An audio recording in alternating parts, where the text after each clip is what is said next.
Sa Bulacan, isang simpleng karenderya ng mami ang biglang naging bukambibig dahil sa pambihirang sarap nito. Araw-araw, mahaba ang pila ng mga mamimili para lang sa isang mangkok ng malinaw na mami. Ngunit sa likod ng sarap nito ay may nakakatakot na misteryo. Nagulantang ang mga residente dahil maraming tao ang misteryosong nawawala at lahat ng bakas ay tumuturo sa isang lugar, ang karenderya ng mami. Ngunit anong uri ng karne nga ba ang kinakain nila sa buong panahong iyon? Ang lansangan sa gilid ng Bulacan ay laging abala pagsapit ng hapon. Dumaraan ang iba't ibang sasakyan.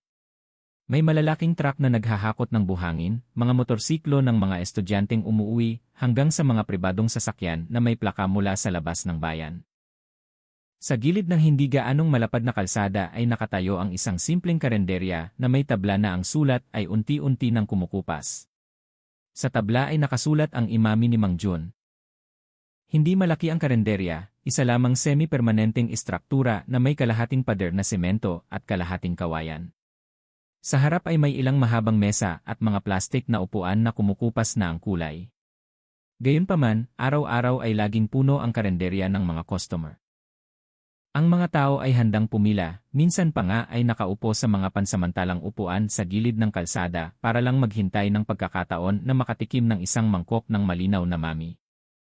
Ang may-ari ng karenderya, si Mang Jun, isang lalaking nasa edad na, medyo mataba, bilog ang mukha, at may magiliw na ngiti na halos hindi nawawala sa kanyang labi.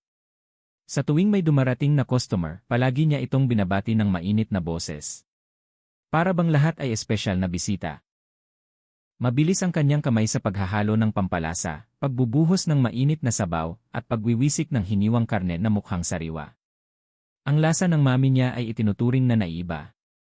Malinaw ang sabaw ngunit malinamnam, hindi masyadong mamantika, hindi masyadong maalat, at laging mainit. Maraming tao ang nagsasabi na kapag natikman mo ito ng isang beses, lagi mong maaalala ang lasa. May dumarating mula sa kalapit na bayan, at mayroon ding malayo pa ang narating mula sa labas ng bayan pagkatapos marinig ang kwento mula sa bibig. Tulad ng araw na yon, sa pinakaharap na mesa ay may grupo ng mga manggagawa sa proyekto ng gusali na kararating lang galing trabaho. Malakas silang nagtatawanan habang masarap na kumakain ng mami. Naku, talagang masarap ang mami na ito, Mang Jun, sabi ng isa sa kanila. Ang sabaw niyo talaga ang kaiba sa iba. Hindi nakapagtataka na maraming tao ang handang pumila. Si Mang Jun ay tumawa ng mahina habang patuloy na hinahalo ang malaking kaldero sa kanyang harapan. Alhamdulillah, mas. Hanggat masaya ang customer, masaya rin ako. Noong hapon na yon, lalong humaba ang pila. Ang masarap na amoy ng kumukulong sabaw mula sa malaking kaldero ay nag-aanyaya sa sinumang dumadaan na magutom. Mula sa malayo, isang kabataang pulis na nagngangalang Cardo ang nakapansin. Ilang linggo pa lang siyang inilipat sa Bulacan at kasalukuyan siyang nasa panahon ng pagbagay. Maayos ang kanyang buhok, matigas ang mukha, ngunit laging alerto ang kanyang tingin. Aksidente niyang narinig ang kwento tungkol sa karenderya ni Mang Jun mula sa mga residente na nakasalamuha niya habang nagpapatrolya. Nagpa siya si Cardo na dumaan. Sumama siya sa pila kasama ang iba pang mga tao, sinusubukang isawsaw ang sarili sa kapaligiran. Nakita niya kung paano sineserbisyuhan ni Mang Jun ang mga customer ng may pasensya, nang hindi mukhang pagod, kahit na pinapawisan ang kanyang noo. Ang simpleng karenderya ay tila may sariling magnet na nagpaparelax sa sinuman na maupo ng matagal. Nang sa wakas dumating ang isang mangkok ng mami sa harap niya, sandaling natigilan si Cardo. Ang kumukulong malinaw na sabaw ay naglalabas ng masarap at nakakaakit na amoy. Ang mga piraso ng karne sa loob ay malambot, na may nilagay na pritong bawang at celery sa ibabaw. Dahan-dahan niya itong hinipan, pagkatapos ay humigop ng sabaw. Saglit na lumaki ang kanyang mga mata. Agad na kumalat ang lasa sa kanyang dila. Iba ito sa anumang mami na natikman niya. May pambihirang sarap na mahirap ipaliwanag, para bang ang mga pampalasa ay bumaba hanggang sa buto. Tanging-tango lang ang nagawa ni Cardo, naiintindihan kung bakit maraming tao ang baliw sa mami na ito. Ngunit nang ngumunguya siya ng piraso ng karne, may kakaibang pakiramdam na dumaan sa kanyang isip. Hindi ito masamang lasa, kundi masyadong masarap, masyadong malambot. Para bang iba sa karaniwang karne ng baka. Dahan-dahan niya itong nilunok, sinusubukang itaboy ang hinala. Gayunpaman, maaaring dahil lang ito sa hindi pa siya sanay sa recipe ni Mang Jun sa sulok ng karenderya, ay nakaupo ang isang matandang lalaking may puting buhok na kilala bilang Kaambo. Siya ang iginagalang na pinuno ng komunidad. Malungkot ang kanyang mukha nang makita ang dami ng tao sa karenderya. Habang humihigop ng kanyang tsaa, mahina siyang bumulong, mas dumami ang tao sa karenderya, pero bakit mas marami ang nawawala kamakailan? Tumingin si Cardo na nakaupo malapit sa kanya. Hindi siya agad sumagot, itinala lamang ang mga salita sa kanyang isip. Nilapitan ni Mang Jun si Kaambo na may malawak na ngiti. Kaambo, tulad ng dati, mami at mainit na tsaa, tama? Tumango si Kaambo ng dahan-dahan. Mang Jun, pero huwag masyadong maraming karne. Matanda na ako. Tumawa ng mahina si Mang Jun habang nagkukutsara ng sabaw. Huwag kang mag-alala, Kaambo. Ang mami ko ay nagpapalusog. Lahat ay nababagay.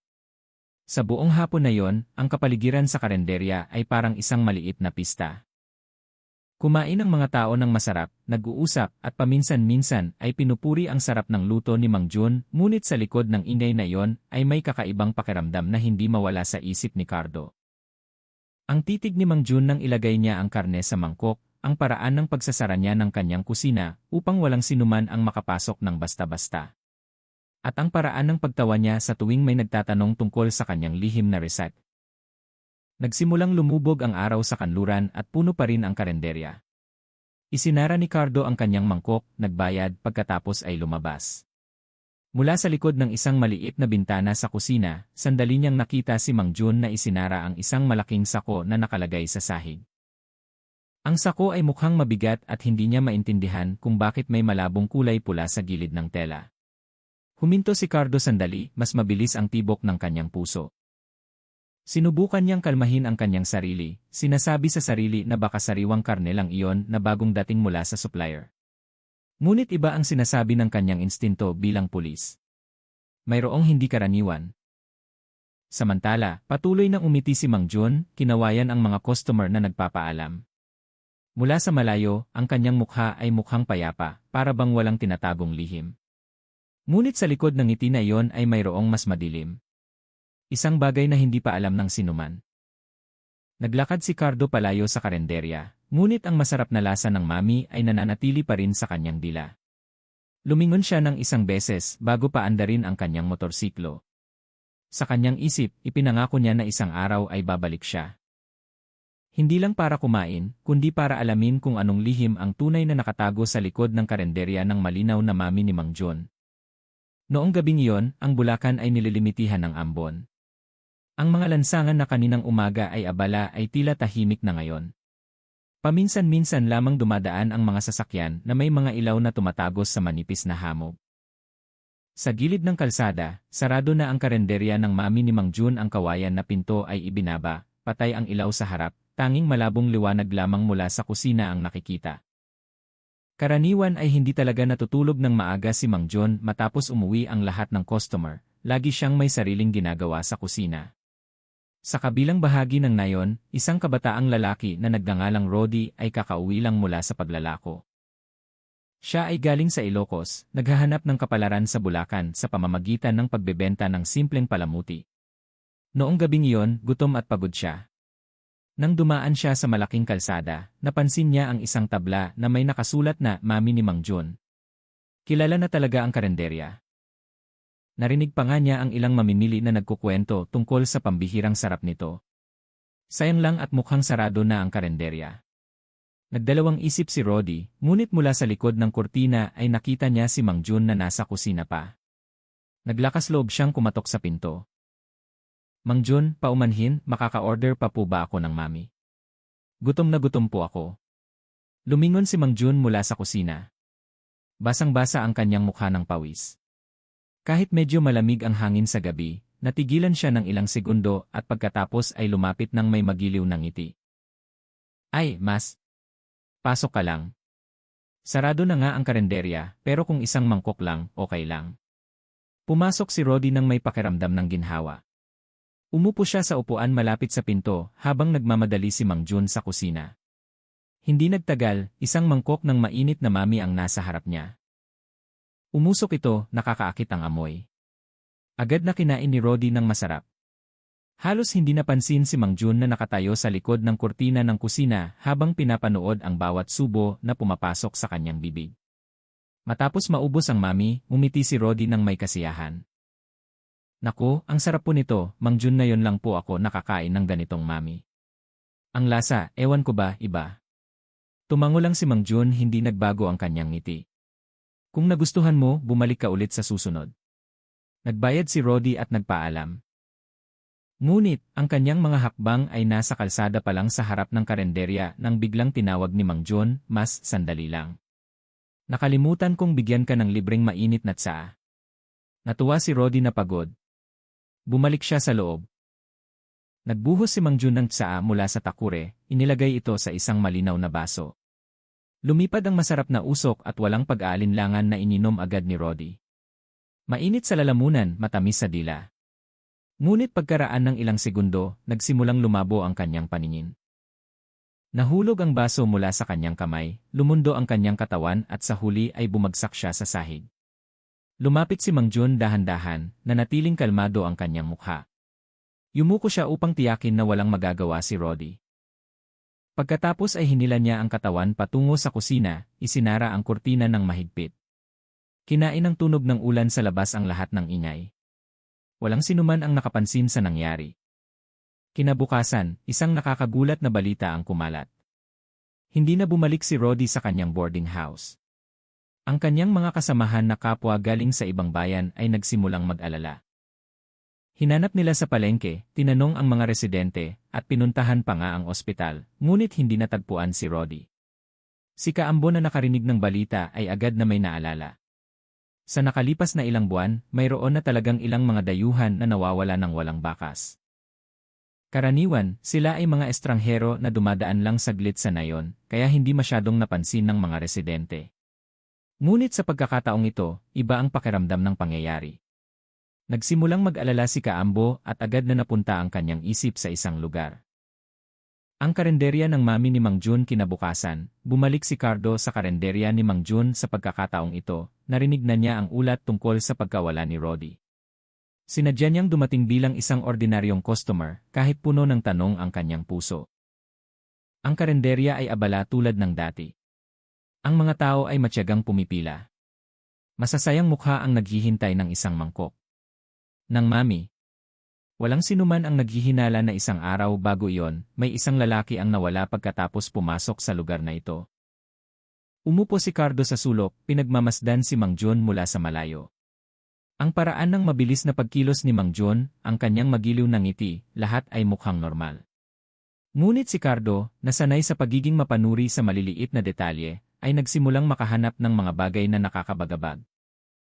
Pinansin niya ang kusina ni Mang Jun na laging nakasarado ng mahigpit ng makapal na kurtina. Walang sinuman ang pinapayagan na pumasok, kahit na ang mga manggagawa sa karenderya. Lahat ng sangkap ay palaging kinukuha mismo ni Mang Jun nang ilagay ang isang mangkok ng mami sa harap niya, yumuko si Cardo sandali. Ang malinaw na sabaw ay nakakaakit pa rin, ang amoy ay tila sumasayaw sa hangin. Ngunit, sa pagkakataong ito, hindi agad kinain ni Cardo. Kumuha siya ng chopsticks, inalis ang mga piraso ng karne isa-isa, pinagmamasdan ng maingat. Kakaiba ang lasa. Ang karne ay mukhang mas maputla kaysa dati at ang mga hibla nito ay hindi eksaktong kapareho ng karne ng baka na alam niya. Sa huli, humigop siya ng kaunting sabaw upang hindi maghinala si Mang Jun pagkatapos ay inilagay niya ang mangkok ng maingat. Huminga siya ng malalim, tinitingnan ang paligid ng karenderya, nakikita ang mga tao na labis na nasisiyahan sa kanilang pagkain nang hindi alam kung ano talaga ang kanilang kinakain. Si Kaambo, na nagkataong naroon din sa karenderya, ay lumapit, umupo sa tabi ni Cardo at tumingin ng may mukha na puno ng pag-aalala. Sa mahinang boses, bumulong siya, "Iho, pulis ka, hindi ba? Alam ko.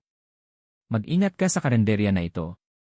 Hindi ito ang unang beses na may nawawala matapos huling makita dito." Mabilis na lumingon si Cardo, ngunit umiling lang si Kaambo, para bang ayaw nang magsalita pa sa gitna ng maraming tao. Si Mang Jun, mula sa likod ng mesa, ay abala pa rin sa paglilingkod sa mga customer. Ang kanyang ngiti ay kasing lapad ng dati, para bang walang kaduda-duda. Nagsisimula ng gabihin at nagpasya si Cardo na umuwi na may halo-halong damdamin. Ang kaso ng nawawalang roadie ay hindi aksidente.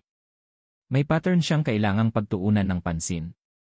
Alam niyang tama ang kanyang pakiramdam, ngunit wala siyang ebidensya, kaya wala siyang magawa. Kailangan lang niyang maghintay, magmasid, at maghanap ng butas upang ibunyag ang katotohanan sa likod ng masyadong perpektong karenderya ng mami na yon. Sa kabilang banda, isinara ni Mang Jun ang karenderya na may mukha na nakahinya ng maluwag. Binilang niya ang kinita sa benta, inilagay sa drawer, pagkatapos ay tumingin sa kusina. Doon ay nakasandal sa dingding ang isang malaking sako, para bang naghihintay ng pagkakataon na iproseso. Huminga ng malalim si Mang Jun at pagkatapos ay mumiti ng bahagya. Nagtagumpay muli ngayon, mahina niyang bulong. Walang nakakaalam at walang sinuman ang makakaalam. Ngunit sa labas, lalong lumalakas ang mga hakbang ni Cardo. Determinadong hanapin ang katotohanan. At sa loob ng nayon, nagsimulang marinig ang mga bulong-bulungan ng mga residente, na nagpapahiwatig na ang peking katahimikan sa karenderya ng mami ni Mang Jun ay malapit ng gulantangin.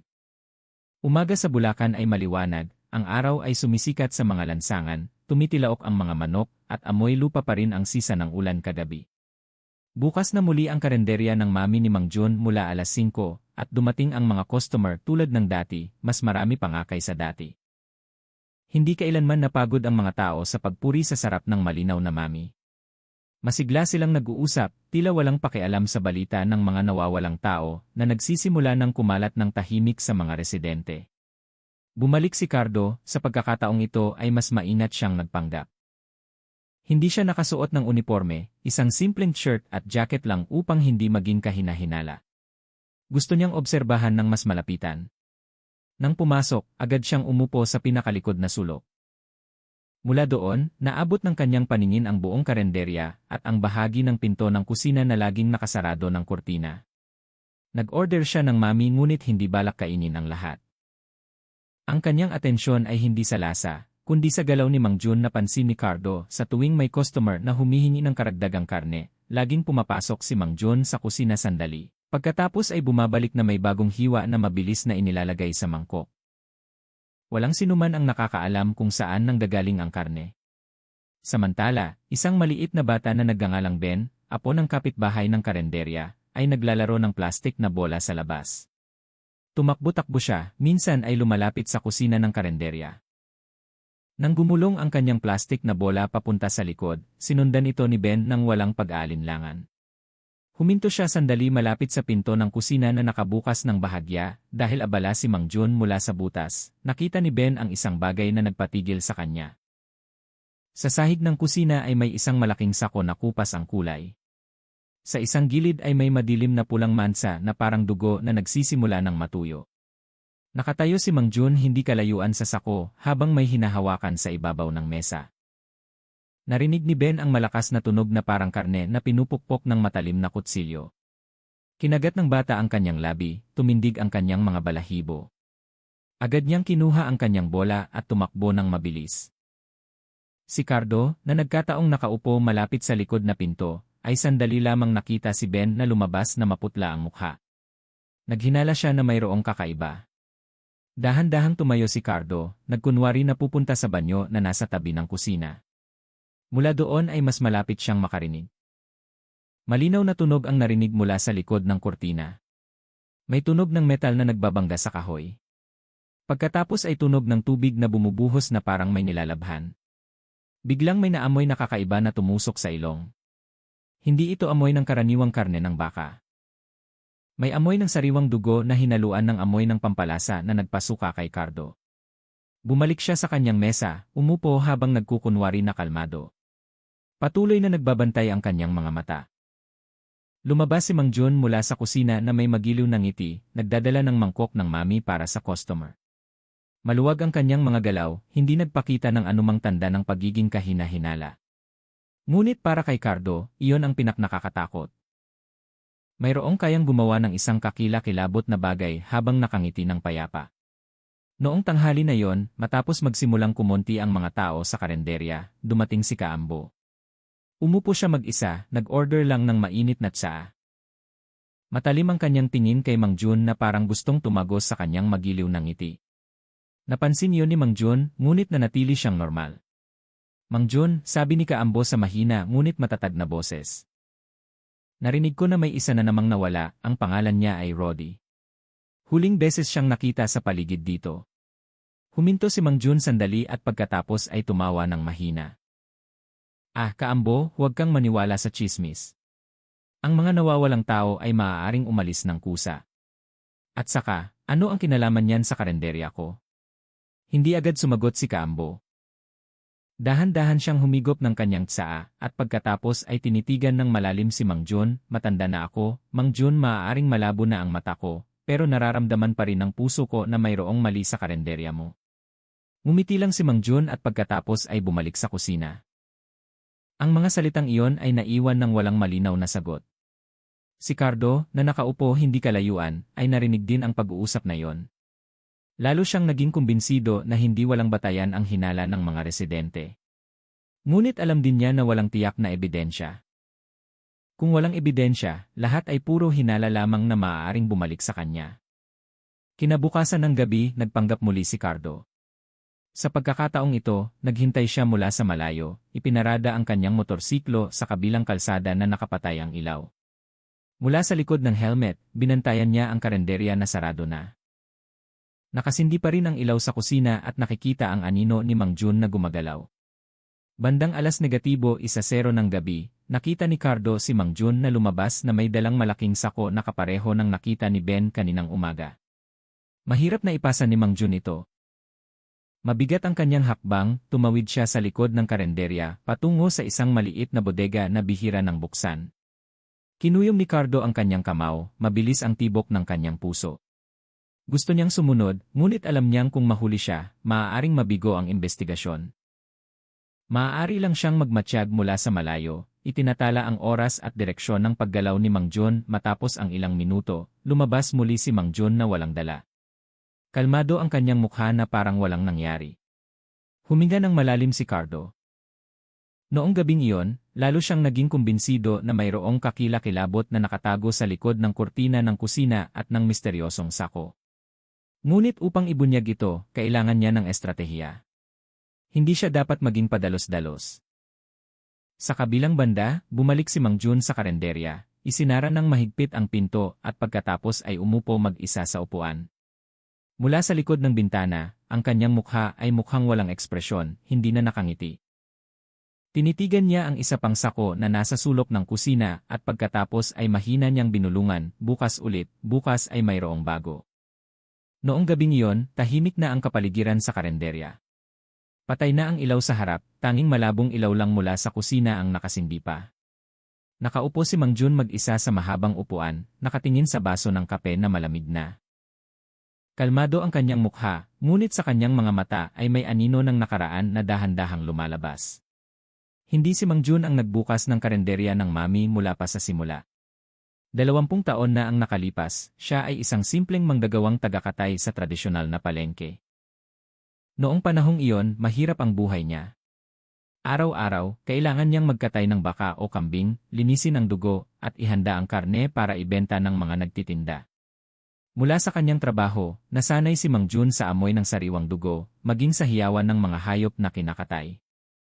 Sa simula, normal lang para sa kanya ang trabahong iyon. Ngunit sa paglipas ng panahon, may kakaiba na lumago sa loob niya. Sa tuwing naghihiwa siya ng karne, may kakaibang kasiyahan siyang nararamdaman.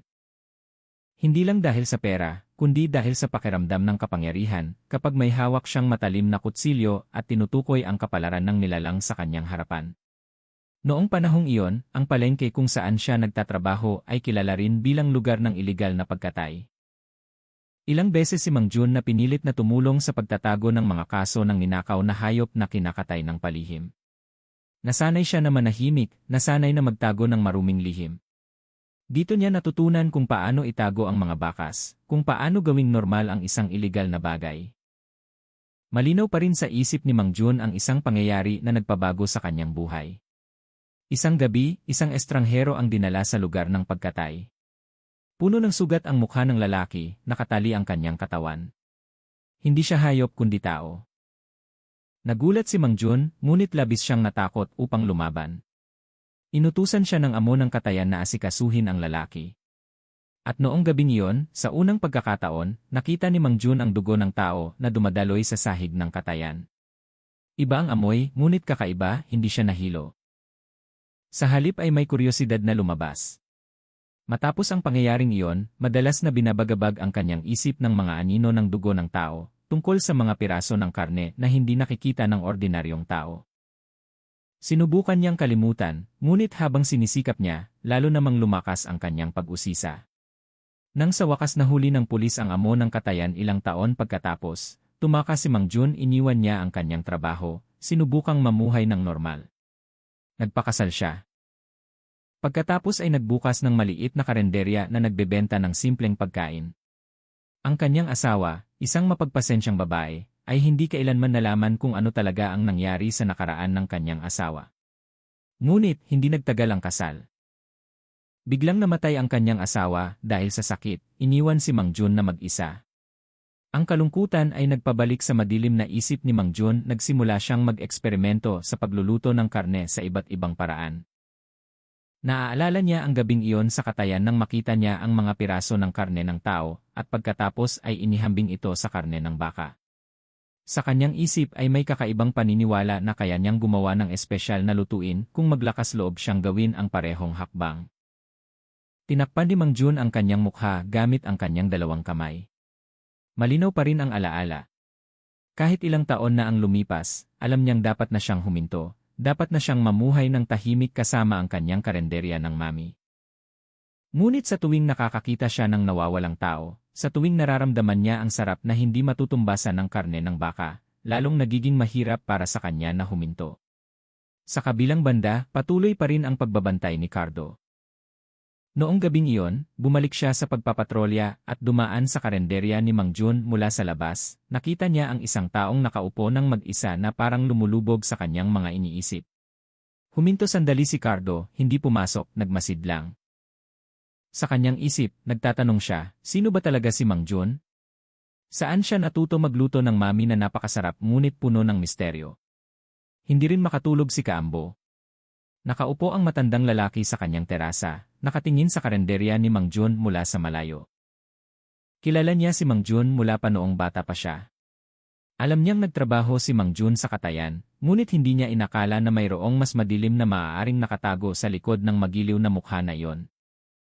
Lalo pang lumalakas ang kanyang hinala, lalo na matapos marinig ang balita ng pagkawala ni Rodi. Lalong lumalalim ang gabi. Tumayo si Mang Jun at nagpunta sa kusina. Binuksan niya ang malaking freezer sa sulok ng silid. Lumabas ang malamig na hangin at sa loob ay maayos na nakasalansan ang ilang piraso ng karne na nakabalot sa malinaw na plastik. Matagal na tinitigan ni Mang Jun at pagkatapos ay ngumiti ng bahagya. Gusto ng lahat ang mami ko, bulong niya ng mahina. Hindi nila kailanman malalaman ang tunay na lihim. Habang isinasara ang pinto ng freezer, bumalik ang kanyang isip sa kanyang kabataan.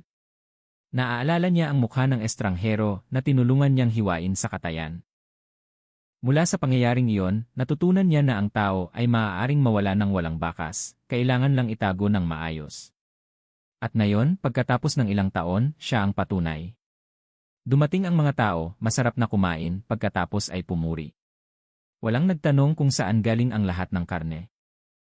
Si Cardo, na nagmamasid pa rin mula sa malayo, ay nakaramdam ng paninikip ng dibdib. Wala pa siyang ebidensya, ngunit lalong lumalakas ang pakiramdam ng pag-aalala. Sa kanyang isip, ipinangako niya na mas lalo niyang sasaliksikin ang nakaraan ni Mang Jun kung totoo ngang may krimen sa likod ng magiliw na ngiti na iyon, darating ang panahon upang ibunyag ang lahat. Isinara ni Mang Jun ng mahigpit ang pinto ng kusina. Bumalik siya at umupo, inililipat ang lumang radyo na nagpapatugtog ng mga lumang kanta. Sa kanyang mukha ay may bahagyang ngiti. Para sa kanya, ang gabing ito ay paalala lang na ang kanyang madilim na lihim ay hindi pa nabubunyag. At habang ang lahat ay nalulula pa rin sa sarap ng kanyang malinaw na mami, ligtas pa rin siya.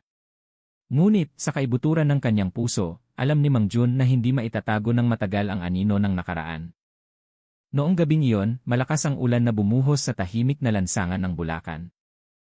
Dinala ng hangin ang amoy ng basang lupa na hinaluan ng amoy ng mami na nananatili sa paligid ng karenderya ni Mang Jun kahit sarado na ang karenderya. Paminsan-minsan ay nakikita ang kumikislap na ilaw mula sa loob ng kusina, Gising pa si Mang Jun sa kanyang bahay na hindi kalayuan sa karenderya. Balisang nakahiga si Cardo. Ang kanyang mga mata ay nakatingin sa kisame, matalim ang kanyang tenga na nakikinig sa mga tunog sa labas. Mula sa nakalipas na ilang araw, madalas niyang naririnig ang mga bulong-bulungan mula sa mga residente.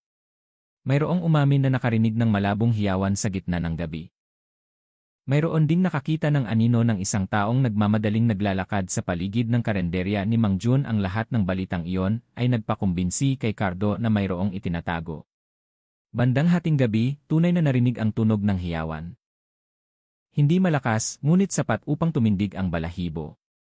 Ang tunog ay nagmula sa direksyon ng likod bahay na malapit sa kusina ng karenderya. Agad na bumangon si Cardo, isinuot ang kanyang jacket, at kinuha ang isang maliit na flashlight. Lumabas siya ng bahay ng tahimik, maingat na naglakad sa ilalim ng ulan na nagsisimula ng humina. Nang makarating siya sa gilid ng kalsada sa tabi ng karenderya, huminto si Cardo. Pinatalas niya ang kanyang tenga. Hindi na naririnig ang tunog ng hiyawan. Ngunit may iba pang tunog na parang may mabigat na bagay na hinihila sa lupa. Tinutukan ni Cardo ng flashlight ngunit wala siyang nakita. Nakita lang niya ang bakas ng gulong ng maliit na kariton na patungo sa likod bahay. Yumuko si Cardo, pinansin ang putik na lupa. May malabong pulang mansa na hinaluan ng tubig ulan. Agad na sinabi ng kanyang instinto, dugo yan. Lalong bumilis ang tibok ng puso ni Cardo. Alam niyang ito ay maaaring maging mahalagang ebidensya. Dahan-dahan niyang sinundan ang bakas. Hanggang sa wakas ay narating niya ang likod ng kusina ng karenderya. Mula sa butas ng pinaglumaang tabla, nakita niya ang ilaw at ang anino ni Mang Jun na gumagalaw. Abala ang lalaki, nababalot ang kanyang kamay ng isang madilim na bagay, dugo man o langis. Pinigilan ni Cardo ang kanyang hininga. Alam niyang hindi siya dapat maging padalos-dalos. Kailangan niyang maghintay ng tamang oras.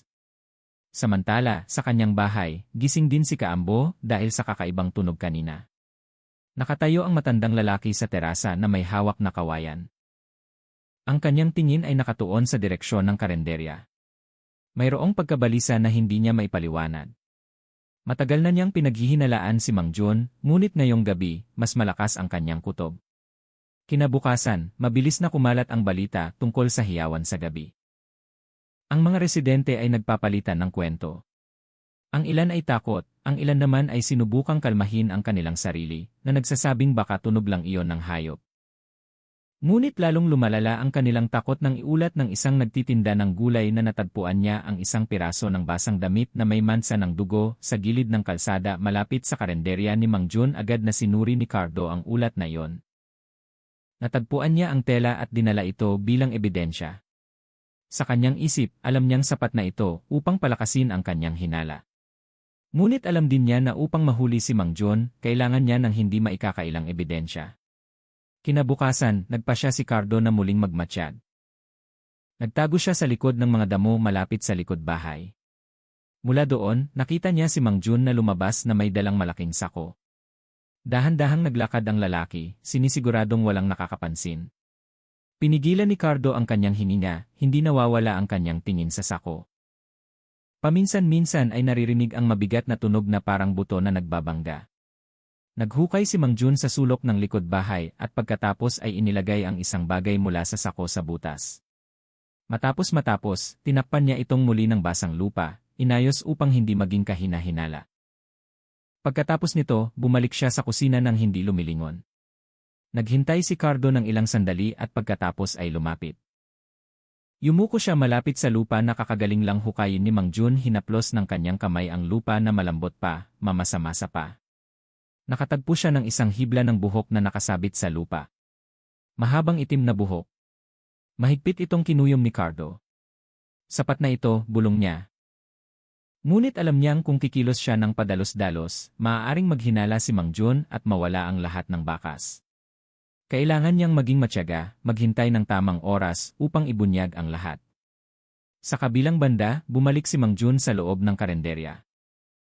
Hinugasan niya ang kanyang kamay, sinindihan ang kalan, pagkatapos ay nagsimulang magpakulo ng sabaw ng mami tulad ng dati. Sa kanyang mukha ay may bahagyang ngiti. Para sa kanya, ang gabing ito ay bahagi lamang ng kanyang rutina. Walang makakahula kung ano talaga ang ginawa niya. Walang sinuman ang naglakas loob na magtanong ng mas malalim.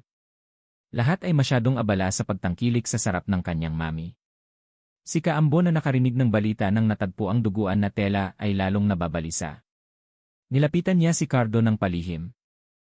Iho Cardo, sabi niya sa nanginginig na boses.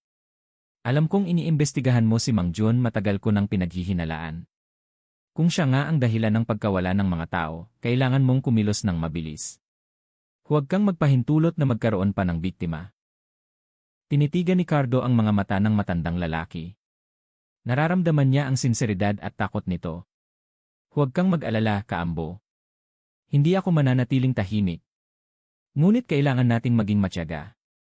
Kung mali ang hakbang, makakatakas siya. Dahan-dahang tumango si Kaambo. Kahit malungkot pa rin ang kanyang mukha, lalong lumalalim ang gabi. Bumalik si Cardo sa bahay na puno ng plano. Nagsisimula ng makalap ang ebidensya. Mga mansa ng dugo, mga damit, buhok, at testimonya ng mga residente, lahat ay tumuturo sa isang pangalan. Si Mang Jun alam niyang malapit na ang oras, malapit nang ibunyag ang katotohanan. Ngunit, alam din ni Cardo na habang mas malapit siya sa katotohanan, mas malaki ang panganib. Kung malalaman ni Mang Jun na siya ay binabantayan, hindi imposible na gumawa siya ng mas malupit na bagay. Isinara ni Cardo ang kanyang mga mata, nagdasal sa kanyang isip, Panginoon, protektahan mo ang mga tao sa nayon na ito. Huwag mong hayaang magkaroon pa ng biktima. At kung si Mang Jun nga ang may sala, hayaang malantad ang lahat sa tamang oras. Sa karenderya, hinihipan ni Mang Jun ang kumukulong sabaw ng mami. Kumalat ang masarap na amoy sa buong silid. Ngumiti siya at pagkatapos ay mahina niyang binulungan, bukas ay mas magiging abala pa. At sa labas, lalong lumilim ang kalangitan ng Bulacan na tila nagtatago ng lihim na lalong nagpapahigpit sa dibdib. Kinaumagahan, naiiba ang pakiramdam sa Bulacan. Ang mga lansangan na karaniwan ng abala sa mga nagtitinda ng gulay at mga naglalako ay tila hindi nakakuha ng atensyon ni Cardo. Mabilis siyang naglakad patungo sa istasyon ng pulis, dala ang kamera na mula kagabi ay nagpapagulo sa kanyang puso. Sinamahan siya ni Kaambo. Malungkot ang mukha ng matanda. Ngunit ang kanyang mga mata ay puno ng tapang na lumalaki mula sa takot. Para bang alam niya na ngayon ang tanging pagkakataon upang ibunyag ang katotohanan na matagal nang nakatago. Pagdating sa istasyon ng pulis, agad silang tinanggap ni Kompol Benjo, isang senior officer na pinagkakatiwalaan niya mula pa sa simula ng kanyang trabaho. Nagdala si Cardo ng maliit na bag na naglalaman ng mga ebidensya, isang piraso ng duguan na tela, buhok na natagpuan sa likod bahay, at mga tala ng testimonya ng mga residente na nakarinig ng hiyawan sa gabi. Commander, sa palagay ko sapat na ito upang umusad pa, sabi ni Cardo. Seryoso, lahat ng ebidensya ay tumuturo kay Mang Jun. Binuksan ni Kompol Benjo ang bag, isa-isa itong sinuri ng maingat. Matigas ang kanyang mukha, hindi nagpapakita ng labis na ekspresyon. Ito ay talagang kahina-hinala, ngunit kailangan natin ng direktang ebidensya. Hindi tayo maaaring basta-basta manghuli, baka ituring itong paninira.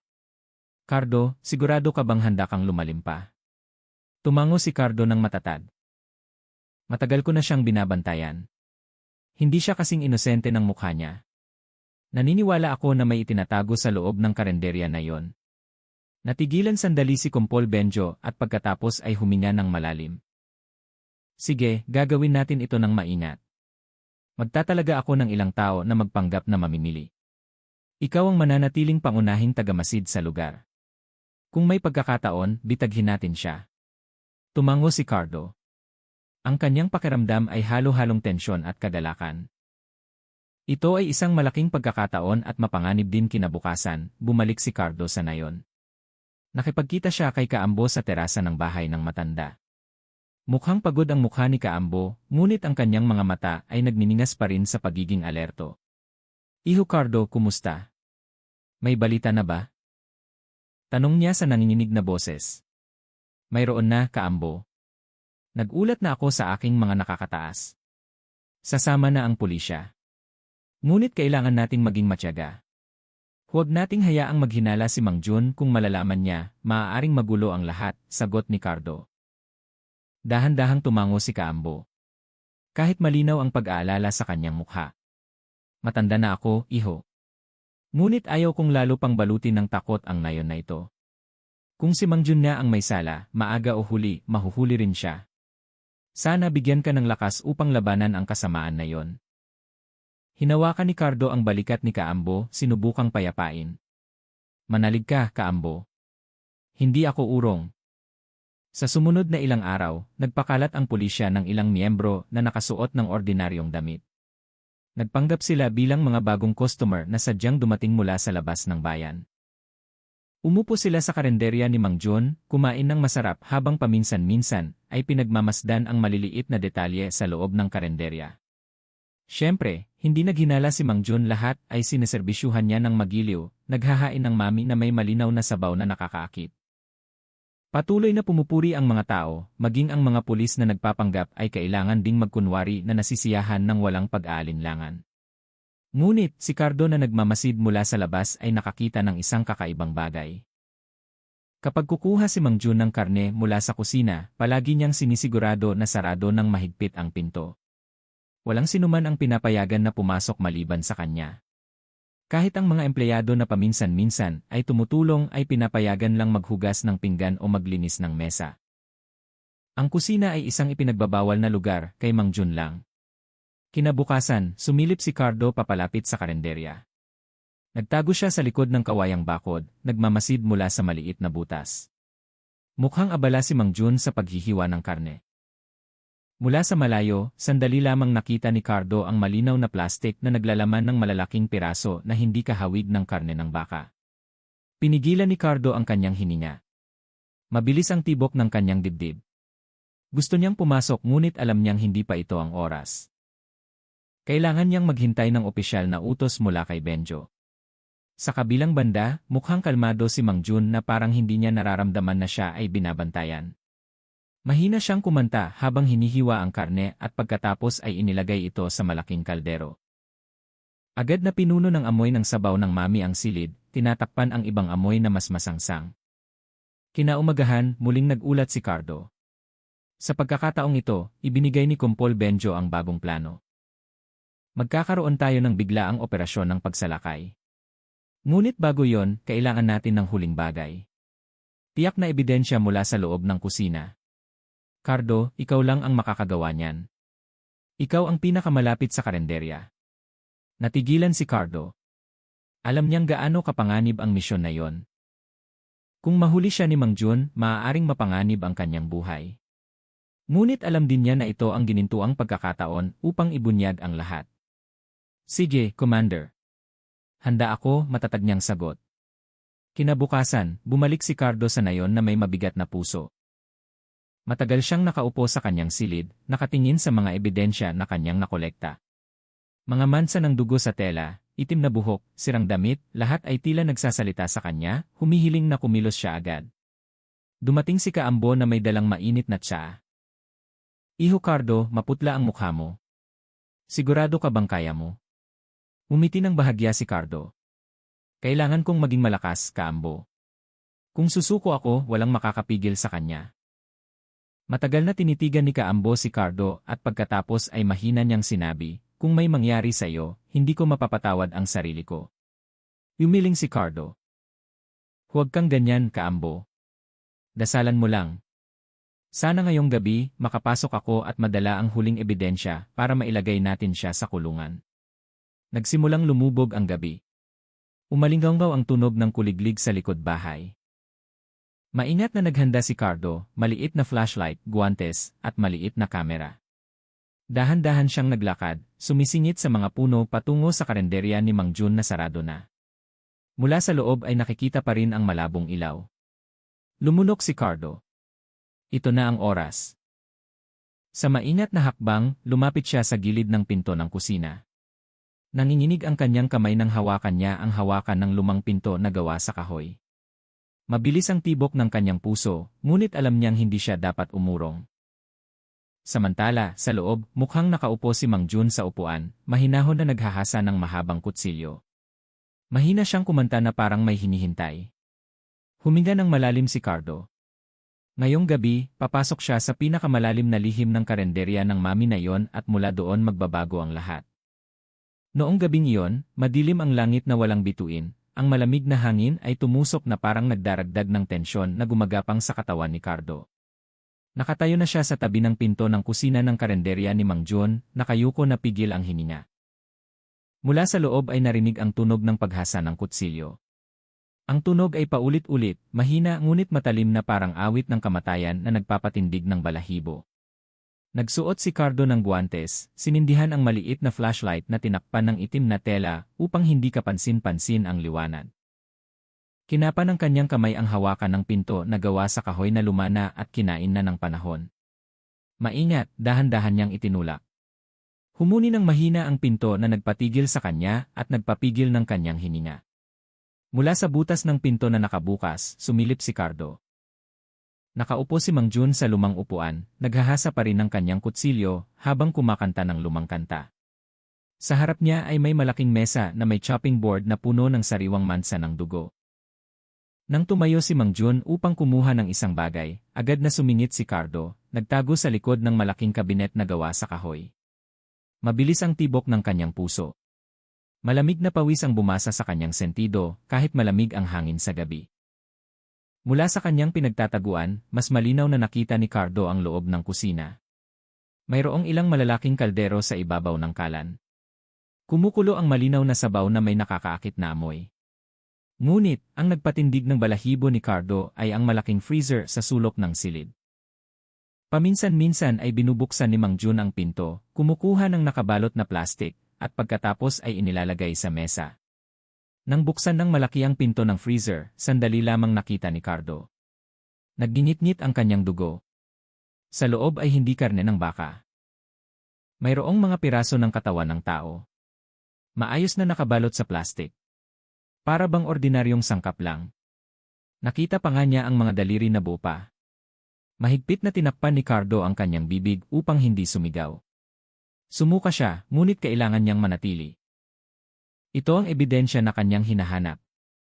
Mukhang kalmado si Mang Jun para bang normal lang ang lahat. Hiniwa niya ang isa sa mga balot at pagkatapos ay hiniwa ang karne ng may kasanayan. Ang tunog ng kutsilyo na nagbabangga sa chopping board ay pinuno ang silid. Pagkatapos ay inilagay niya ito sa kaldero. Ang kumukulong sabaw ay tinanggap ang mga piraso ng walang awa.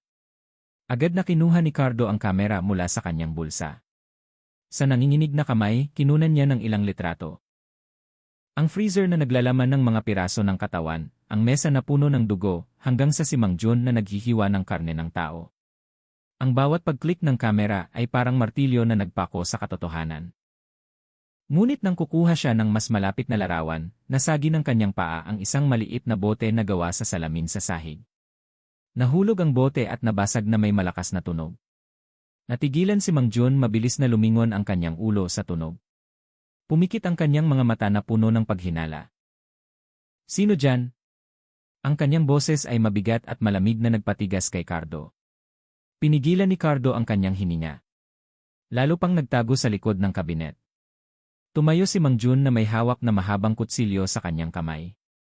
Dahan-dahan siyang lumakad, sinisiyasat ang bawat sulok ng kusina. Ang kapaligiran ay labis na tensyonado. Naririnig ni Cardo ang tibok ng kanyang sariling puso. Kung matuklasan siya ni Mang Jun ngayon, matatapos na ang lahat. Sa kabutihang palad, ang malakas na tunog ng hangin mula sa labas ay nagpakalansing sa bintana. Lumingon si Mang Jun sa bintana, nagmura at pagkatapos ay bumalik sa mesa. Hangin lang, bulong niya habang inilalagay ang kutsilyo. Huminga ng maluwag si Cardo. Kahit nanginginig pa rin ang kanyang katawan, alam niyang hindi na siya marami pang oras. Agad siyang gumapang palabas ng dahan-dahan at pagkatapos ay lumapit sa gilid ng pinto. Bago lumabas, lumingon siya muli. Bumalik na si Mang Jun sa paghihiwa ng karne. Kalmado ang kanyang mukha, para bang walang paghinala kanina. Lumabas si Cardo. Maingat na isinara ang pinto ng walang tunog. Pagkalabas, dahan-dahan siyang tumakbo patungo sa mga damo at pagkatapos ay patuloy sa direksyon ng bahay ni Kaambo. Pagdating doon, mabilis siyang kumatok sa pinto. Nagulat si Kaambo na handa ng matulog, agad na binuksan ang pinto. Nang makita ang maputlang mukha ni Cardo, alam niyang may nangyari.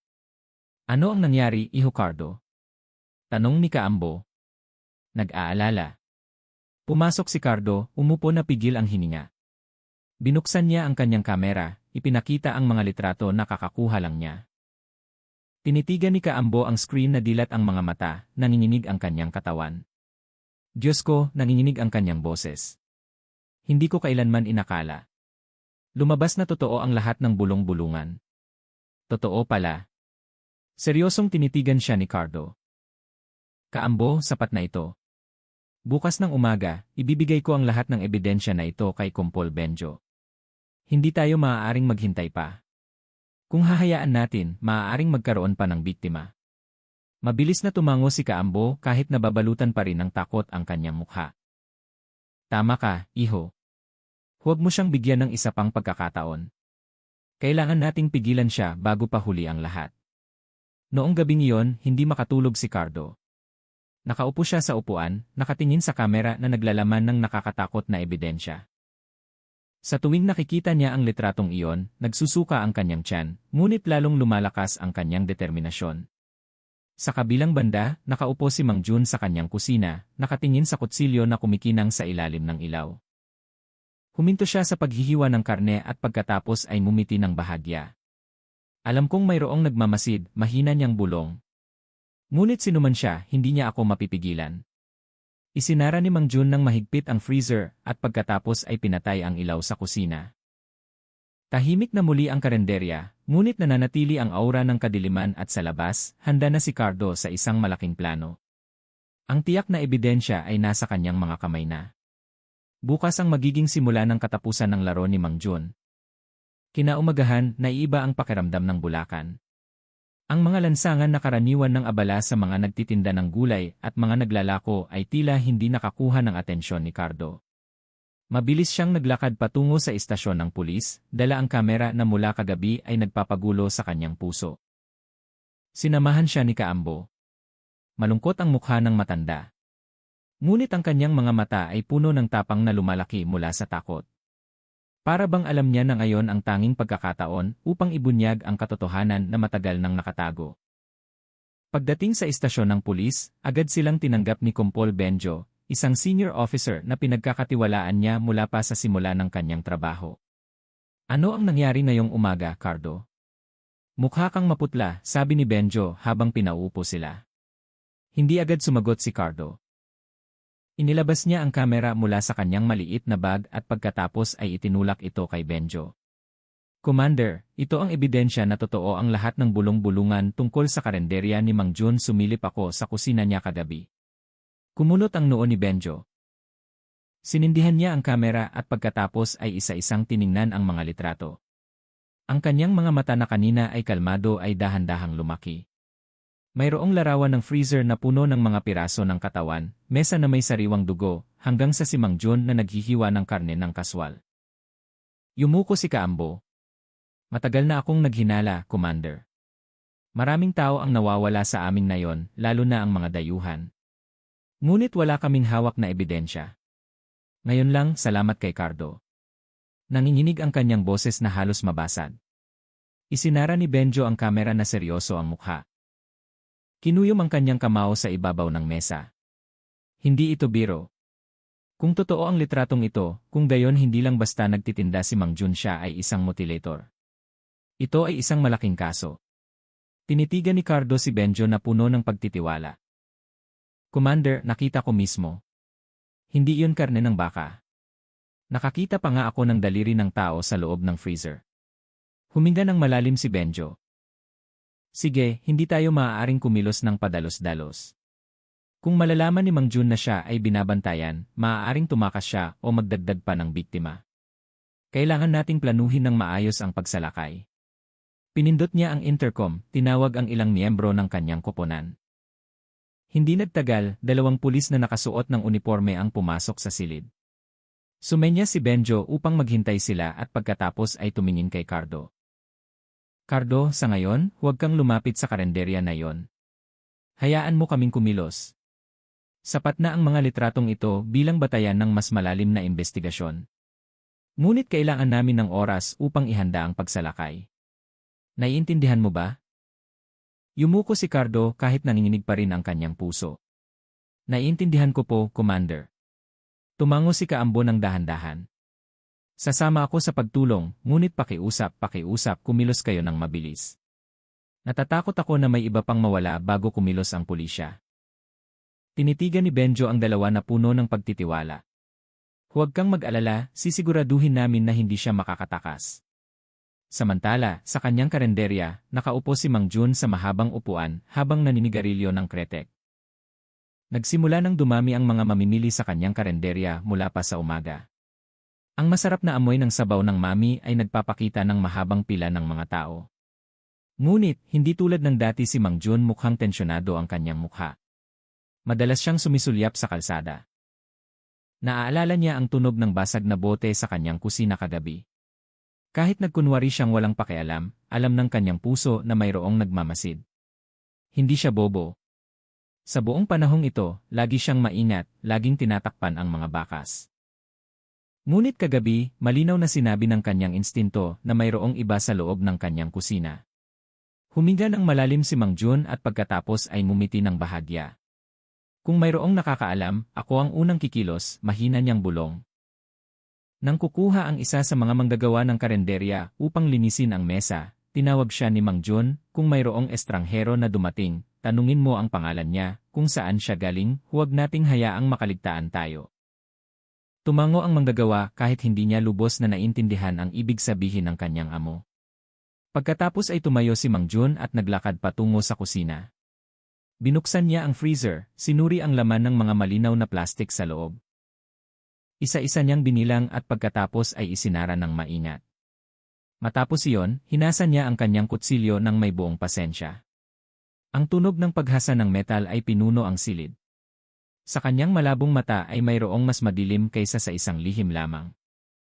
Mayroong kamalayan na malapit na ang kanyang oras. Ngunit sa halip na matakot, mas naging kumbinsido siya na kailangan niyang kumilos ng mas mabilis. Kinabukasan, bumalik si Cardo sa bahay ni Kaambo. Umupo sila sa sala, pinag-uusapan ang mga huling pangyayari. Ipinangako ni Kumpol Benjo na bukas ay kikilos na ang pulisya. Inaayos nila ang estratehiya upang hindi makatakas si Mang Jun, sabi ni Cardo. Huminga ng maluwag si Kaambo kahit tensyonado pa rin ang kanyang mukha. Salamat sa Diyos, gusto ko lang na matapos na ang lahat. Matagal nang niloloko ang mga residente ng kanyang pekeng ngiti. Tumingin si Cardo sa labas ng bintana. Mukhang tahimik ang kalsada ng ngayon. Ilang bata lang ang naglalaro. Ngunit sa malayo, nakita niya ang figura ni Mang Jun na nakatayo sa harap ng kanyang karenderya, nakatingin ng diretsyo sa bahay ni Kaambo. Natigilan si Cardo, nanigas ang kanyang katawan. Hindi karaniwan ang tingin ni Mang Jun, hindi magiliw, hindi pala kaibigan.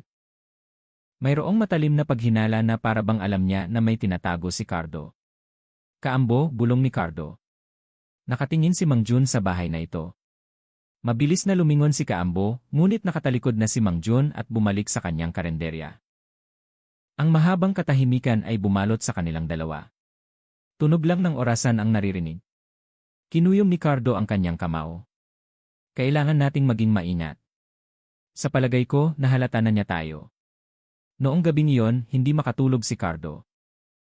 Umupo lang siya sa upuan, nakatingin sa bintana na nakaharap sa kalsada. Sa kanyang isip, ang anino ng freezer na puno ng mga piraso ng katawan ay patuloy na bumabagabag. Ngunit ang mas nakakatakot ay ang posibilidad na alam na ni Mang Jun kung sino ang sumilip sa kanyang kusina. Alam niyang hindi pa tapos ang larong ito. Maaari pang ang nagsisimula pa lang.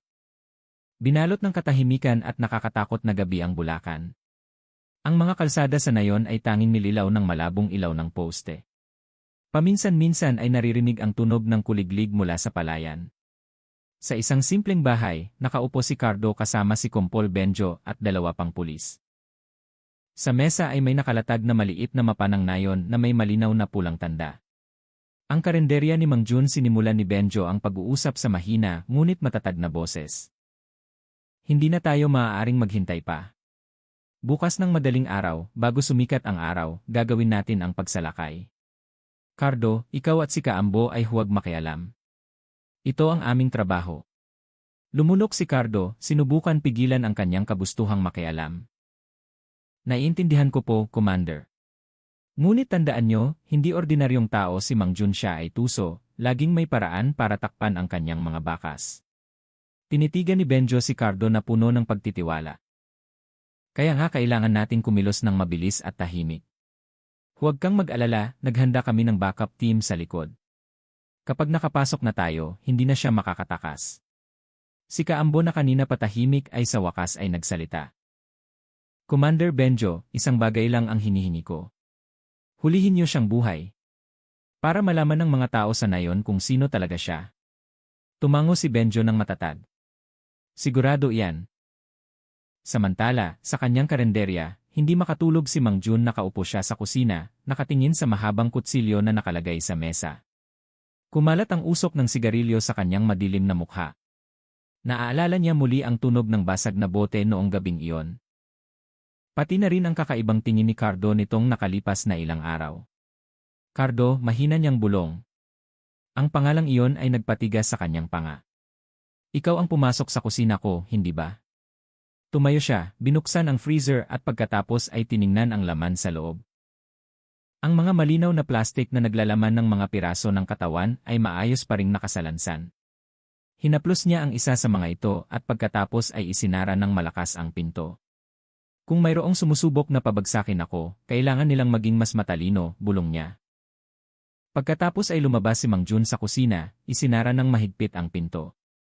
Hindi niya alam na mula sa malayo, isang pulis na nakasuot ng plainclothes ang nagbabantay sa kanya, nakaupo sa karinderya sa kabilang kalsada. Agad na nagulat ang pulis sa pamamagitan ng maliit na radyo. Ang target ay nasa lokasyon pa rin. Kalmado ang kanyang galaw ngunit alerto. Ulitin ko, alerto ang target.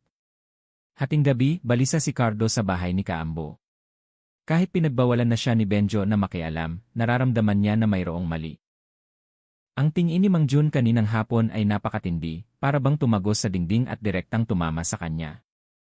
Commander, natatakot ako na alam na ni Mang Jun ang tungkol sa akin, mahina niyang sabi. Tinapik ni Kaambo ang kanyang balikat. Ginawa mo na ang tama, iho. Ipagkatiwala mo na lang ang iba sa pulisya. Ngunit hindi napayapa ni Cardo ang kanyang puso. Alam niya na ang isang taong tulad ni Mang Jun ay hindi mananatiling tahimik kung may pinaghihinalaan na. Bago magmadaling araw, ang kapaligiran sa paligid ng karenderya ni Mang Jun ay mukhang normal pa rin. Ilang gabi pa lang ang lumipas, at ilang mamimili pa rin ang nakikita, kahit kaunti lang ang bilang. Matapos isara ang karenderya, naglakad si Mang Jun patungo sa likod na bahagi na may dalang kutsilyo at isang malaking tela. Tinitigan niya ang pinto ng kusina at pagkatapos ay huminto sandali.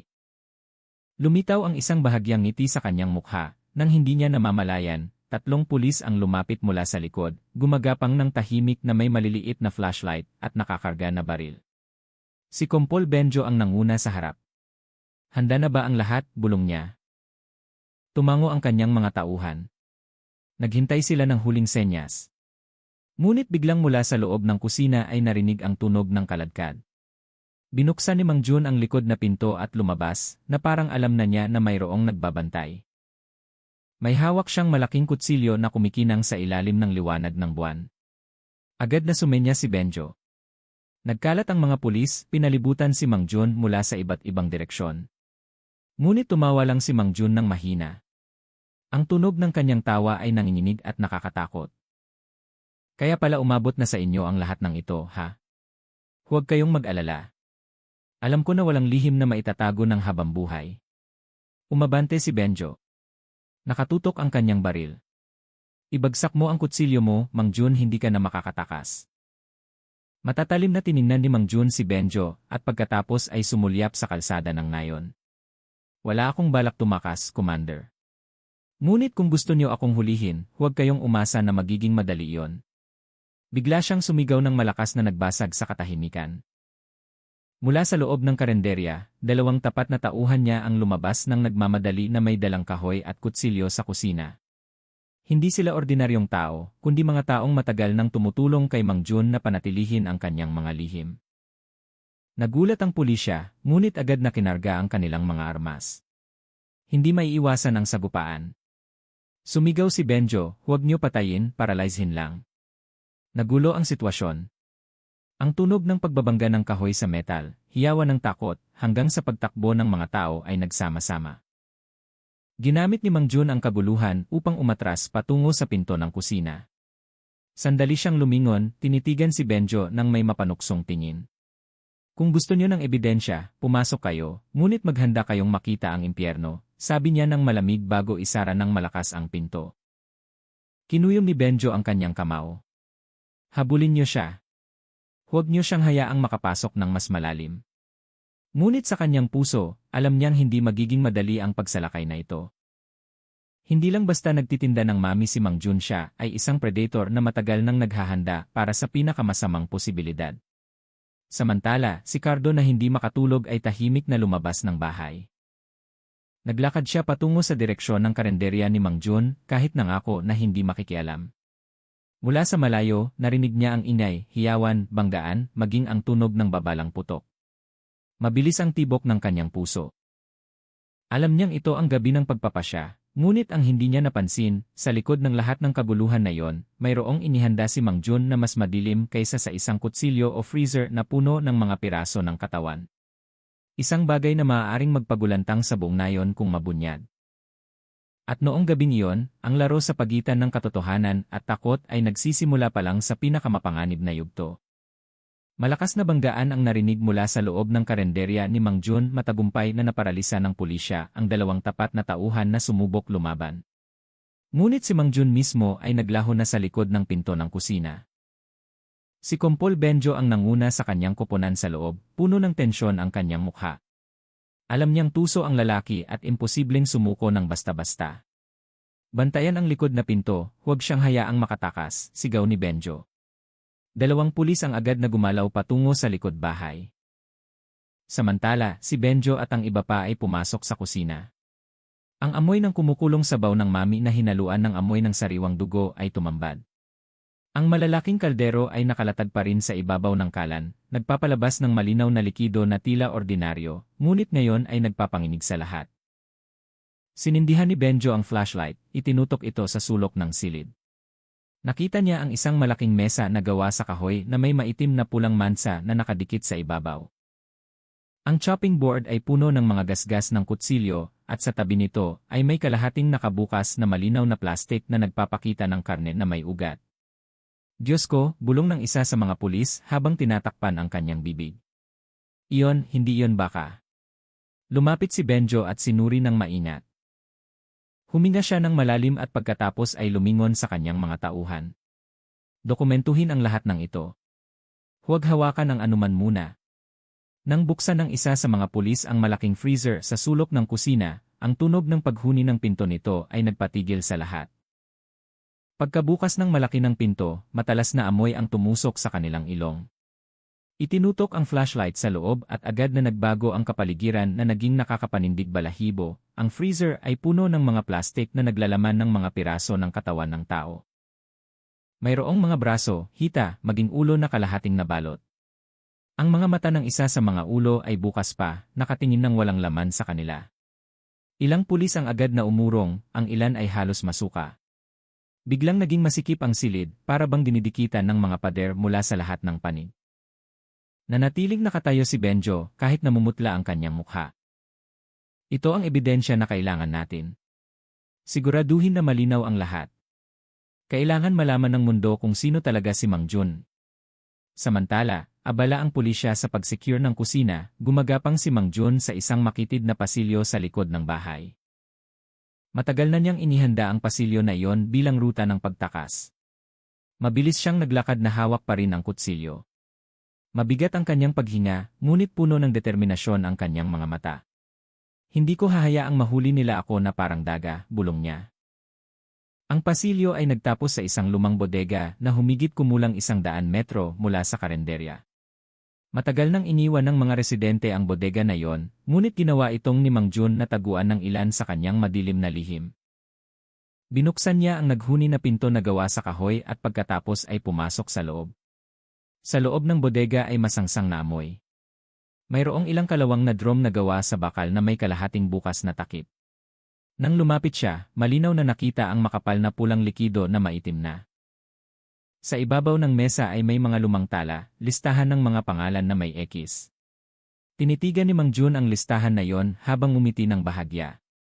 Akala nila ako ay basta nagtitinda lang ng mami. Hindi nila alam. Matagal ko nang kinokontrol kung sino ang nabubuhay at kung sino ang nawawala. Ngunit nawala ang ngiti na iyon nang marinig niya ang tunog ng mga hakbang na papalapit. Pinalibutan na pala ng pulisya ang paligid. Idinikit niya ang kanyang tenga sa pinto, naririnig ang tunog ng mga taong sumisigaw sa malayo. Hanawin siya, huwag niyo siyang bigyan ng pagkakataon. Siguraduhin na lahat ng pinto ay binabantayan.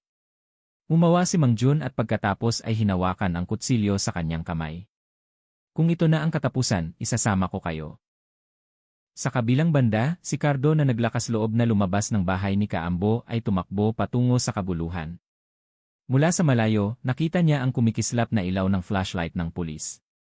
Narinig din ang hiyawan ng mga residente na nagsisimulang dumating dahil sa kuryosidad. Sinubukan niyang sumingit papalapit. Ngunit isang pulis ang pumigil sa kanya. Hindi ka maaaring pumasok. Mapanganib ito. Tinitigan siya ni Cardo ng may pagkatakot. Ako ang unang nakakita ng ebidensya sa kusina na yon. Huwag mo akong pigilan. Kailangan kong tiyakin na hindi makakatakas si Mang Jun. Nagdalawang isip ang pulis.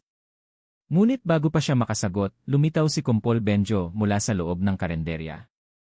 Matigas ang kanyang mukha kahit malinaw na pagod. Hayaan mo siya, sabi ni Benjo, ngunit huwag masyadong lumapit. Kailangan natin ng saksi na tulad niya. Tumango si Cardo at pagkatapos ay tumayo sa gilid. Mabilis ang tibok ng kanyang puso. Mula sa direksyon ng lumang bodega, nakita niya ang anino ng isang taong mabilis na gumagalaw. Alam niyang si Mang Jun iyon, Commander, papunta siya sa bodega, sigaw ni Cardo habang itinuturo.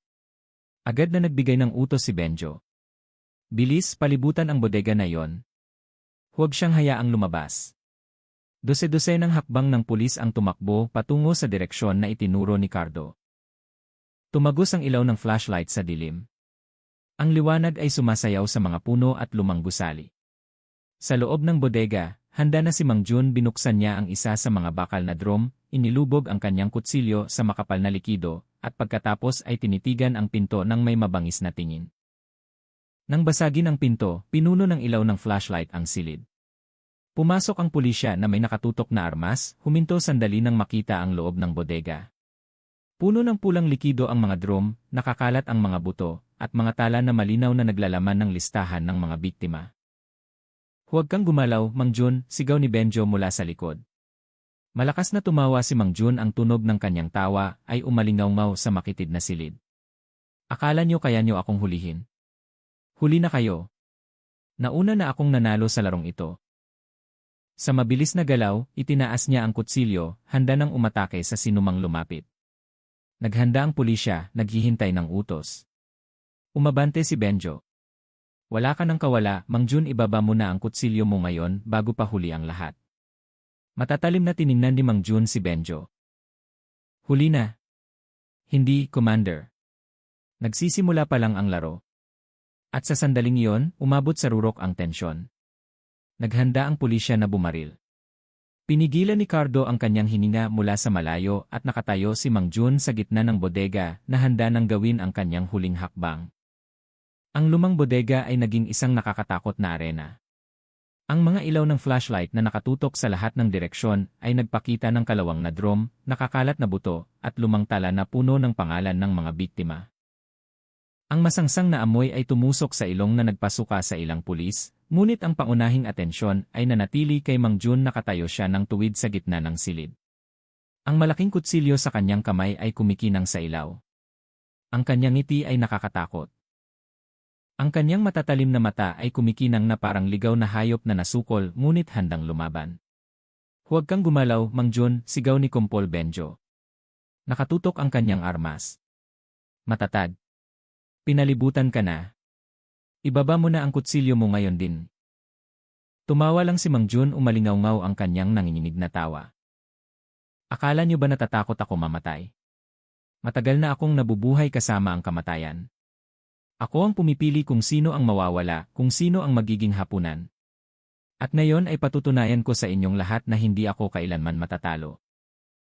Nang walang babala, mabilis na lumundag si Mang Jun, mabilis na tumama ang kutsilyo sa isa sa mga pulis. Naitaboy ng pulis iyon gamit ang baton, ngunit bumagsak pa rin. Napunit ang manggas ng kanyang uniforme at may sugat. Paralisahin niyo siya, sigaw ni Benjo. Ilang pulis ang nagpaputok ng babala sa hangin, ngunit hindi na tinag si Mang Jun. Mabilis siyang gumalaw, ginamit ang malalaking drum bilang proteksyon. Sa tuwing lumilitaw siya mula sa likod ng drum, ang kanyang kutsilyo ay humahampas ng mabangis na nagpuwersa sa pulisya na umatras. Sa labas ng bodega, si Cardo na kanina ay naghihintay ay hindi na nakatiis.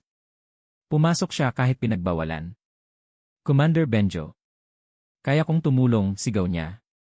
Sumulyap sandali si Benjo, tensyonado ang kanyang mukha.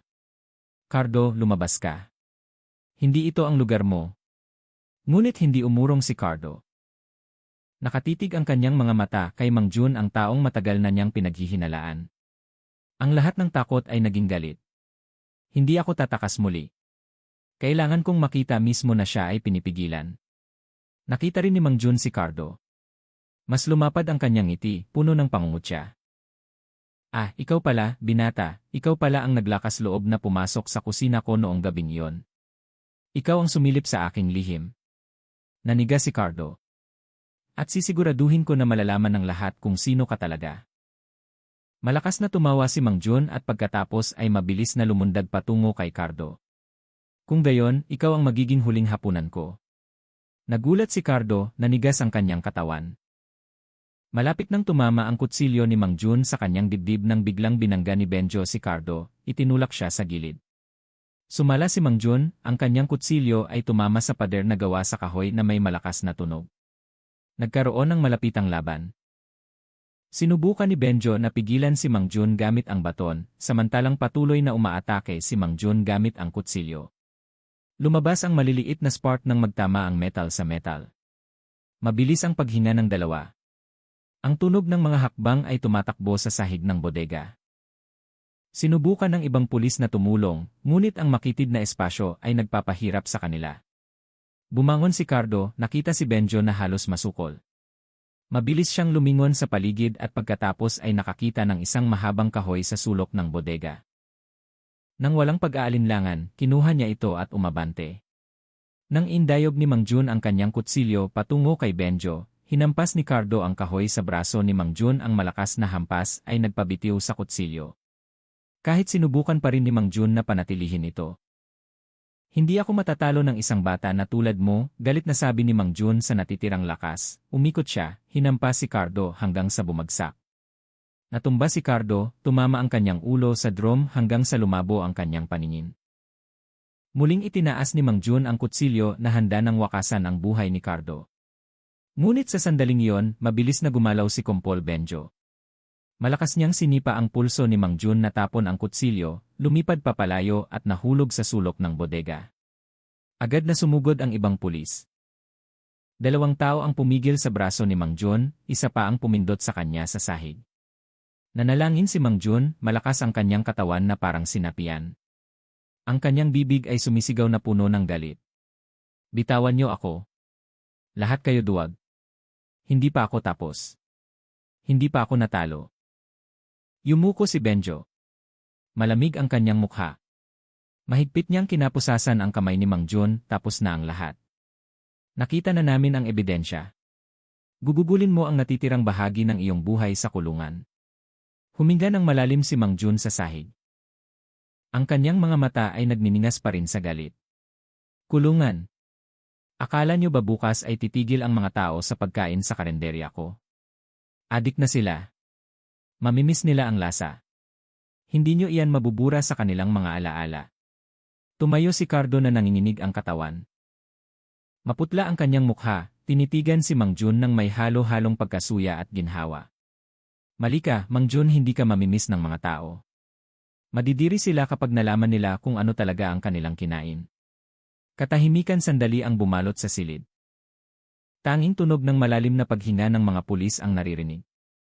Tumigil si Mang Jun sa pagpumiglas, tumawa lang ng mahina habang nakatingin sa kisam ng bodega. Sumenya si Benjo sa kanyang mga tauhan. Dalhin siya palabas. I secure ang lugar. Lahat ng ebidensya na ito ay kailangan gawing exhibit. Itinaas ng pulisya si Mang Jun na nakapusasan na ngayon. Nakangiti pa rin siya ng mapanukso. Kahit puno ng pawis ang kanyang mukha. Nakatayo lang si Cardo. Tinitigan ang pag-alis ng lalaki na may halo-halong damdamin. Sa labas ng bodega, nagsimulang umingay ang mga residente. Nagsisiksikan sila, gustong malaman kung ano ang nangyari. Kumikislap ang mga ilaw ng flashlight ng pulis na lumikha ng dramatikong kapaligiran. Lumabas si Kaambo mula sa karamihan. Nanigas ang kanyang mukha. Nakita niya si Mang Jun na iginagapos. Bumagsak ang kanyang mga luha nang hindi niya mapigilan. Kaya pala, totoo pala ang lahat. Nilapitan siya ni Cardo, tinapik ang kanyang balikat. Tapos na, Kaambo. Hindi na siya makakapanakit ng sinuman. Nakatayo si Kumpol Benjo ng tuwid sa harap ng mga residente. Malakas ang kanyang boses. Mga residente, lahat kayo ay saksi. Ngayong gabi, hinuli namin si Mang Jun, ang may-ari ng karenderya ng Mami. Hindi siya ordinaryong nagtitinda. Siya ay isang mamamatay tao na matagal nang nagtatago sa likod ng kanyang magiliw na ngiti. Nakita na namin ang lahat ng ebidensya. Nagulo ang kapaligiran. Nagulat ang mga residente. Mayroong umiiyak, mayroong tumakip sa kanilang bibig nang hindi makapaniwala. Ang ilan ay agad na nagsuka nang mapagtanto na ang mami na kanilang kinakain sa buong panahong ito ay hindi mula sa baka, kundi mula sa tao. Isinara ni Cardo ang kanyang mga mata, pinigilan ang paghalo-halo ng damdamin sa kanyang dibdib. Ang lahat ng kanyang paghihirap ay sa wakas ay umabot sa puntong ito. Nahuli si Mang Jun, nabunyag ang kanyang lihim, at ang kanyang tunay na mukha ay lumabas sa harap ng maraming tao. Ngunit sa sulok ng kanyang puso, alam ni Cardo na hindi pa tapos ito. Mayroon pa ring mahabang proseso, paglilitis, pagtuklas ng mga biktima, at trauma na babagabag sa mga residente ng nayon. Ngunit noong gabing iyon, kahit papaano ay nakahinga siya ng maluwag. Ang predator na matagal nang nagtatago sa likod ng malinaw na sabaw ng mami ay sa wakas ay nahuli. Magkaiba ang umaga sa Bulacan matapos ang gabi na puno ng kaguluhan. Ang kalsada sa paligid ng karenderya ng mami ni Mang Jun na dating abala ay ngayon ay nilagyan ng dilaw na police line. Ang gusali ay nakatayo ng tahimik, sarado ng mahigpit ang mga kawayang bintana, samantalang ang nananatiling amoy na masangsang ay nagpapahiwatig na walang sinuman ang gustong lumapit. Mabilis na kumalat ang balita ng pagkakadakip kay Mang Jun sa loob ng ilang oras, dagsa ang mga national media. Itinutok ng mga television camera ang bawat sulok ng karenderya. Ang mga mikropono ay itinutok sa mga residente na nananatili pa ring shock. Nagunahan ang mga mamamahayag na magbalita at ang mga ulo ng balita ay pinalamutyan ang mga screen ng telebisyon at ang front page ng mga pahayagan, gulat. Mami gumamit ng karne ng tao. Ang mga residente ay nagkukumpol pa rin sa harap ng karenderya. Ang ilan ay hindi makapaniwala, ang ilan naman ay umiiyak ng hysterikal. Ang ilan ay umamin na nagsusuka sila sa tuwing naaalala nila kung gaano kadalas silang kumain doon. Ang ilan ay nagmura kay Mang Jun, ang ilan naman ay tahimik lang. Hindi makapagsalita. Nakatayo si Cardo sa gilid ng kalsada, nakatingin sa karamihan na may mabigat na puso. Narinig niya ang bulong-bulungan ng mga tao. Ang ilan ay sinisisi ang kanilang sarili dahil hindi sila naging mapanuri, ang ilan naman ay isinusumpa si Mang Jun ng walang awa. Ngunit para kay Cardo, ang lahat ng iyon ay parang isang masamang panaginip na sa wakas ay nabunyag. Lumapit si Kaambo, malungkot pa rin ang kanyang mukha. Cardo, sa buong buhay ko, hindi ko inakala na ang isang taong tulad ni Mang Jun ay kayang gawin ito. Nakatira siya kasama natin, bumabati araw-araw, nagkukunwari na mabuting tao. Tinitigan siya ni Cardo. Kaya nga matagal siyang nakapagtago, Kaambo. Ang mga taong tulad niya ay alam kung paano takpan ang kanilang tunay na mukha, ngunit ngayon ay tapos na ang lahat. Dahan-dahang tumango si Kaambo kahit patuloy pa rin ang pag-agos ng kanyang luha. Maraming pamilya ang masisira matapos malaman ito. Nawawalang anak, nawawalang asawa, nawawalang kapatid. Lumabas na sila pala ang naging biktima sa kanyang mga kamay. Hindi kalayuan sa kanila, nagbibigay ng pahayag si Kumpol Benjo sa press. Pinalibutan siya ng mga mamamahayag. Kumikislap ang mga ilaw ng kamera. Nakita na namin ang matibay na ebidensya sa likod ng bodega na naglalaman ng mga piraso ng katawan ng biktima. Ang paunang investigasyon ay nagpapakita na maraming biktima. Karamihan sa kanila ay hindi pa nakikilala. Makikipag-ugnayan kami sa forensic team upang matukoy ang kanilang mga pagkakakilanlan. Opisyal naming inaresto si Mang John sa kasong premeditated murder at mutilation. Nagunahan ang mga mamamahayag sa pagtatanong ngunit nanatiling kalmado si Benjo sa pagsagot isa-isa. Pinansin ni Cardo mula sa malayo, ang figura ni Benjo para sa kanya ay hindi lang pulis, kundi isang bayani na naglakas loob na harapin ang takot para sa katotohanan. Noong araw din iyon, dinala si Mang Jun sa himpilan ng pulisya na may mahigpit na bantay. Kahit nakaposas ang kanyang kamay, ang ekspresyon ng kanyang mukha ay hindi nagpakita ng pagsisisi. Sumulya pa nga siya sa karamihan ng mga residente at mumiti ng bahagya na parang gusto pa ring mag-iwan ng takot sa kanilang puso. "Tignan mo siya, Cardo," sabi ni Kaambo sa nanginginig na boses. Kaya pa rin niyang umiti matapos ang lahat ng ito. Kinuyom ni Cardo ang kanyang kamao. Iyan ang kanyang huling ngiti sa labas ng kulungan, Kaambo. Pagkatapos nito, ang rehas lang ang kanyang titingnan. Sa sumunod na mga linggo, hindi na muling naging pareho ang nayon. Nananatiling sarado ang karenderya ni Mang Jun at maraming residente ang ayaw dumaan sa harap nito. Ilang pamilya ng mga biktima ang lumapit sa pulisya upang magtanong tungkol sa mga nawawalang tao na kanilang iniulat. Ang bawat anunsyo ng resulta ng forensic identification ay laging may kasamang malalim na pag-iyak. Madalas na tumutulong si Cardo sa pagpapatahimik sa mga pamilya ng biktima kahit siya mismo ay binabagabag pa rin ng trauma. Sa tuwing ipinikit niya ang kanyang mga mata, naaalala niya ang baliw na tingin ni Mang Jun sa bodega at ang amoy ng mami na matagal na niyang nagustuhan. Ngunit lumabas na may itinatago itong nakakatakot na lihim. Isang hapon, nakaupo si Cardo mag-isa sa gilid ng palayan. Mahina ang simoy ng hangin na humahaplos sa kanyang pagod na mukha. Nakatingin siya sa paglubog ng araw, sinusubukang intindihin ang lahat ng nangyari. Narinig ang tunog ng mga hakbang na papalapit. Dumating si Kumpol Benjo na nakasuot ng kaswal na damit, hindi na nakauniporme. "Mukha kang pagod," sabi ni Benjo habang umuupo sa tabi niya. Umiti ng bahagya si Cardo. "Hindi lang pagod, Commander. Pakiramdam ko, napakalaki ng lahat ng ito para sa akin. Isa lang akong mamamahayag, ngunit nasasangkot ako sa isang gulong hindi ko kailanman inakala." Tinapik ni Benjo ang balikat ni Cardo. "Huwag mong maliitin ang sarili mo. Kung hindi dahil sa tapang mo, maaaring hindi nabunyag ang kasong ito. Maraming tao ang nailigtas mo." Tumingin si Cardo sa langit, tahimik sandali. "Minsan, nakakaramdam ako ng pagkakasala dahil kumain din ako sa karenderya na yon.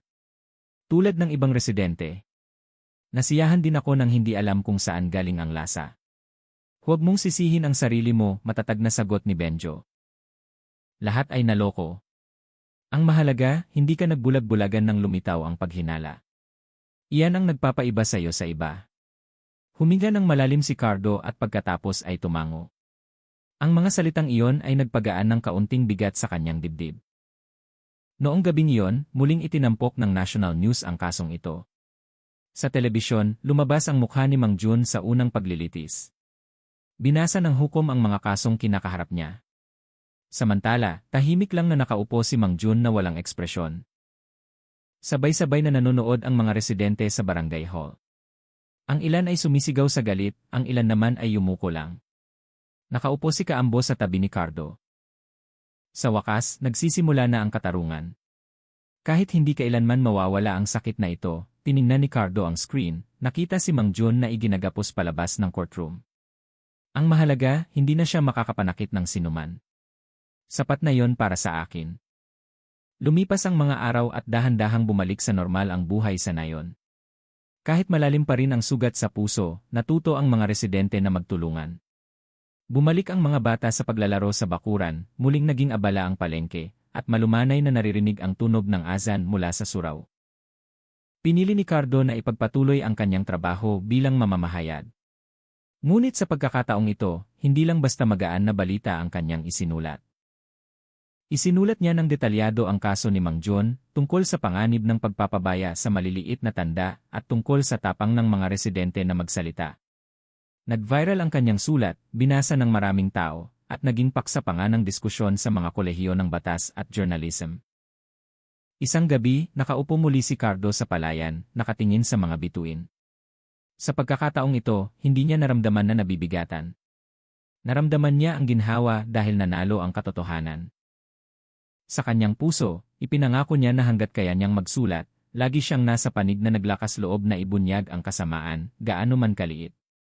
Sa malayo, ang dilaw na police line sa karenderya ni Mang Jun ay nakakabit pa rin, dahan-dahang umindayog sa hangin.